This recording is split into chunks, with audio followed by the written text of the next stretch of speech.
So I'm not going to play this whole video. I just kind of want to get like the point across of what this guy's talking about. And if you don't know who this is Alexa Taurus. Found him today when I was looking this topic up, and I gotta say, this guy makes some really good in-depth videos, and I was very impressed, very impressed. But yeah, like I said, I'm not going to play this whole video because this whole video is like 38 minutes long. Definitely go check it out. Out of all the videos that I watched on this topic, it was one that was pretty dang good and well done, if you ask me. That very obviously threatens freedom of expression for everyone if left unchecked, especially for anything even remotely adult. Don't believe me? Well, let's take a look at some examples. Ansley, a major creator support site, announced that it would be banning adult material involving things like amateur wrestling, hypnosis, and anything resembling or role-playing as an animal, including not just furries, but VTubers and anyone who used the term puppy or cat girl, all due to pressure from payment processors. On May 20th, 2025, Japanese game and comics retailer Suragaya made an announcement stating, "We are faced with a situation where it is necessary to discuss payment processing methods for adult products with our providers." As a result, the site... So, if you haven't figured it out, yes, this is all about the Visa MasterCard censorship thing that's going on right now. And it like he just keeps going. Like it doesn't stop. Like it just keeps on going. Like it seems like, especially since like 2020, that these payment processors have been really ramping up their thing of adult content bad. Now that's nothing really new. I mean, we've all, we've heard of the satanic panic and the morality scares and everything like that. Like there's always been a war on the adult industry, the adult content, and it's it is a problem. I mean, at least here in America, people have the freedom to people have the freedom to do and say what they want within the extent of the law. And if it was just people being morally outraged by this, doing signs, creating petitions, things like that, that's kind of where I was at. I was kind of on the side of like, I really don't care, if these companies, they can do whatever they want because they're privately owned companies.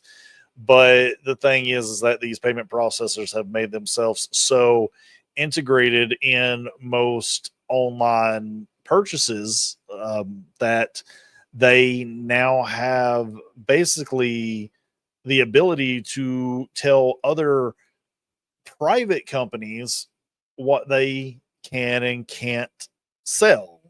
And that is a problem. But as that goes on in this video, the even bigger problem is that it's not even really the payment processors that are causing this, that are choosing to stand up against this. It's kind of a pillared attack, and it's coming from moral groups. Let's see if I can find them.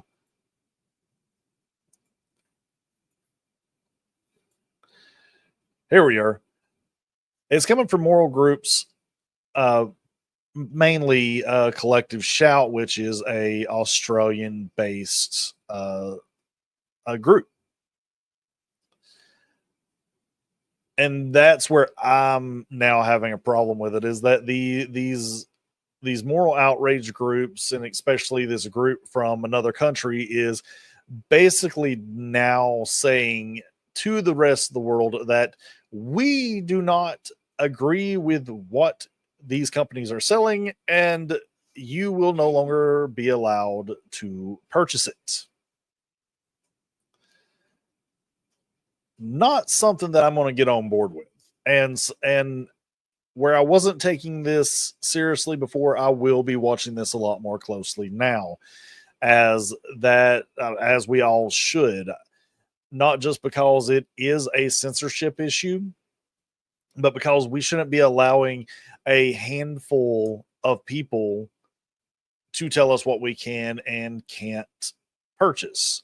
Now, while I will say there are some things within, the because this was mainly about gaming and the hentai, there are some things within hentai that I will say definitely does not need to exist. Mainly the lolly and the shota stuff. You don't get to just get rid of it all because you don't like it. And what I did like about this video is that he went very in depth with this, but he has another video called, I believe it was called The History of Hentai, where I think it's a good pairing to this video where you get to see kind of the evolution of it as well. But yeah, I'm definitely going to be keeping an eye on this, talk about it when I think there's something new. But the fact that this company can tell the payment processors what to do, and then they can in turn tell companies like the manga companies and Steam what they can and can't sell, that again is just, it's a huge problem. And it's all in this crusade of, we do not like smut, basically.